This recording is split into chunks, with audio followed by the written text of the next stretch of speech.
After the British Empire faded as a territorial power, the world entered a new phase shaped not by flags and colonies, but by systems, institutions, and inherited structures.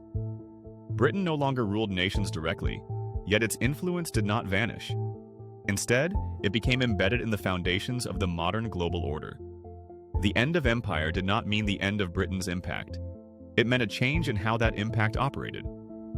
Former colonies became independent states, but many retained British-style legal systems, parliamentary structures, and administrative models. Courts continued to follow common law traditions.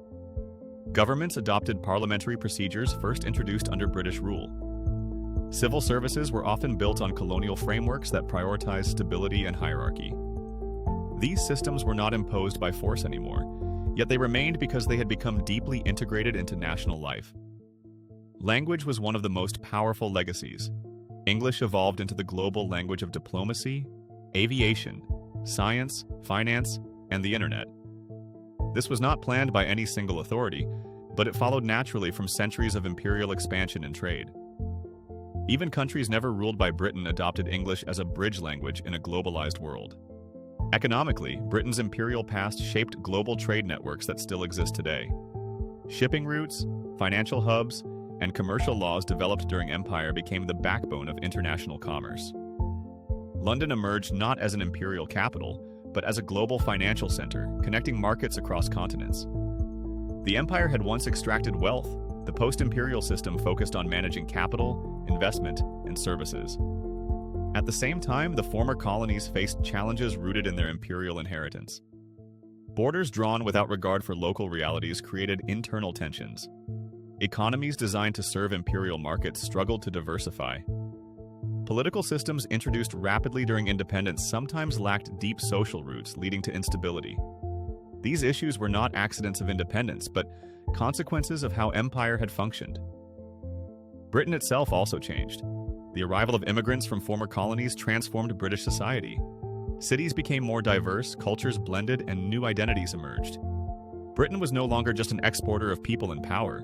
It became a destination shaped by its own imperial history.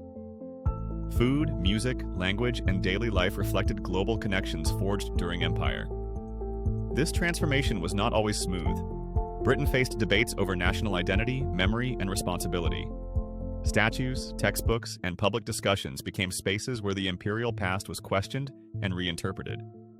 For some, empire represented achievement and influence. For others, it symbolized exploitation and injustice. The truth lay in the complexity of both perspectives. Globally, the British Empire left a paradoxical legacy. It contributed to the spread of legal equality, representative institutions, and infrastructure, while simultaneously enforcing racial hierarchies and economic inequality. It accelerated globalization while creating deep imbalances. It connected the world while dividing societies. The modern international system cannot be understood without acknowledging this history. Many global institutions, from trade organizations to legal frameworks, evolved in environments shaped by imperial assumptions. Even ideas of nationhood, sovereignty, and governance carry traces of imperial thinking.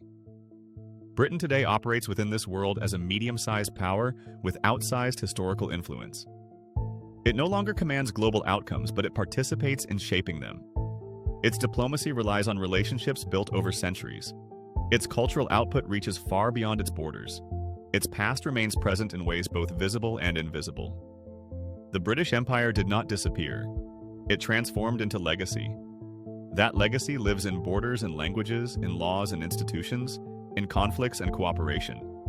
It is neither entirely positive nor entirely negative. It is complex, layered, and permanent. Understanding this legacy is not about assigning blame or praise.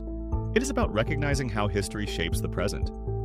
The empire explains why the world looks the way it does today, from political systems to economic inequalities, from cultural connections to global tensions. Britain's story is ultimately a human story. It is the story of ambition, belief, power, resistance, and change. It shows how societies expand, how they justify dominance, how they adapt when dominance ends, and how consequences outlive intentions. The British Empire began as a small island reaching outward. It became a global system that reshaped continents, and when it ended, it left behind a world permanently altered by its presence. Day 14 is not about the empire's rise or fall. It is about what remained after the empire was gone. Because history does not end when power fades. It continues in the structures we inherit, the systems we rely on, and the world we live in today.